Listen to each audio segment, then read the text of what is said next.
কলকাতার থেকে ভালো আকাশ কি দেখা সম্ভব? তাই জন্য আমরা গেলাম শিমলিপাল ন্যাশনাল পার্ক। ওইখানে ভালো মতন আকাশ দেখার জন্য। কলকাতার থেকে সবাই একটা ট্রাভেলারে বুক করে শিমলিপাল গেল।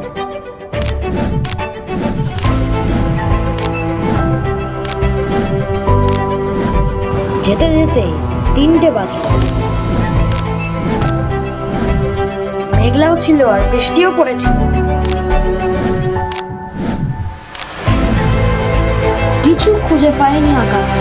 তো নেক্সট দিন আমরা খৈরি নদীতে গেলাম মর্নিং ওয়াকে।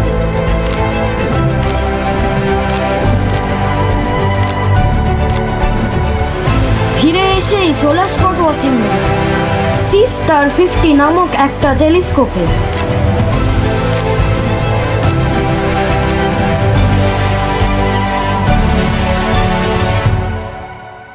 তারপরে মাপা হলো আমাদের সামনের পাহাড়ের উচ্চতা। আসলো 50 মিটার্স।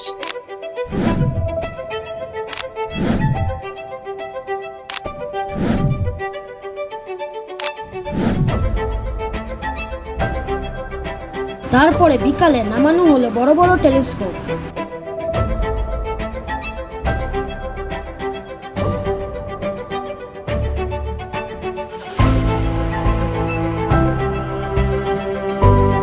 তারপরে শেখালেন গোপাল স্যার চাঁদের ডায়ামিটার কেরম করে মাপতে হয়। রাতের সময় কত সুন্দর দৃশ্য।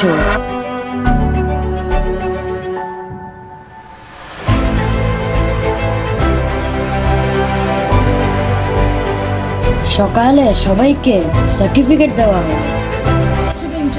আজকে সকালে বলছিলাম যে না আমাদের একটু পড়াশোনা করতে হবে।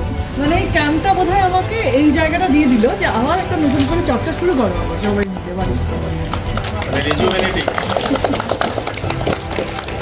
অ্যাস্ট্রোনমি সেন্টার যিনি মূল ব্রেন চাইল্ড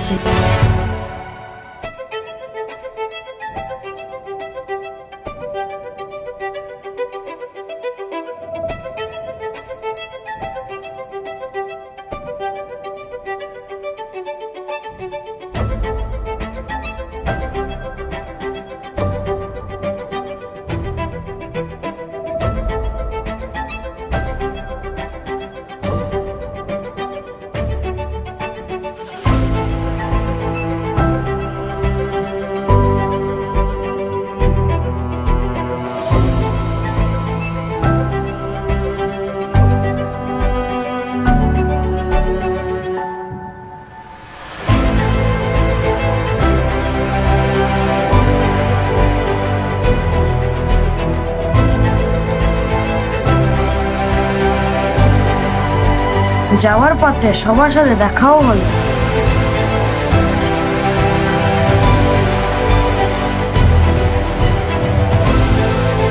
আমি এই খৈরি নদীর পাশে স্পিচের সাথে এই ভিডিওটা এন্ড করছি। খৈরি নদীর ধারে দাঁড়িয়ে আছি আমরা। আজ 21শে মার্চ সকাল সকাল আকাশ পুরো পরিষ্কার হয়ে গেছে। ওই দূরে দেখা যাচ্ছে আমাদের ক্যাম্প, কুমারী ইকো ক্যাম্প, পাহাড়ের তলায়।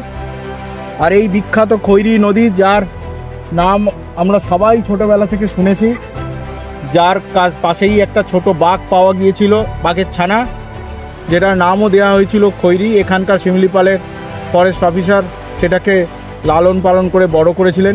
এর পাশেই গুড়গুড়িয়া ক্যাম্প। আমরা গুড়গুড়িয়া ক্যাম্পেও থাকতে পারতাম, কিন্তু খৈরি পাশে হলেও সেখানে জঙ্গলটা অনেক বেশি, গাছপালা অনেক বেশি। এটা পুরোটাই শিমলিপাল ন্যাশনাল পার্কের মধ্যে। আমরা স্কাই ওয়াচিংয়ের উদ্দেশ্যে এসেছি বলেই আমরা কুমারী নেচার ক্যাম্পে রয়েছি। কুমারী নেচার ক্যাম্পের একদিকে জঙ্গল, আরেক দিকটা পুরো ফাঁকা। তো আজ রাতে আমরা আশা করছি প্রচণ্ড সুন্দর স্কাই ওয়াচিং এবং অ্যাস্ট্রো ফটোগ্রাফি হবে।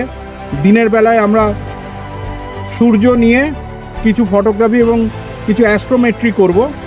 সূর্যের কলঙ্ক, সূর্যের সানস্পট, এগুলোকে প্রপারলি বোঝার চেষ্টা করব। আশা করি ফিরে ব্রেকফাস্ট করে আমাদের সেশন ভালোই এগোবে।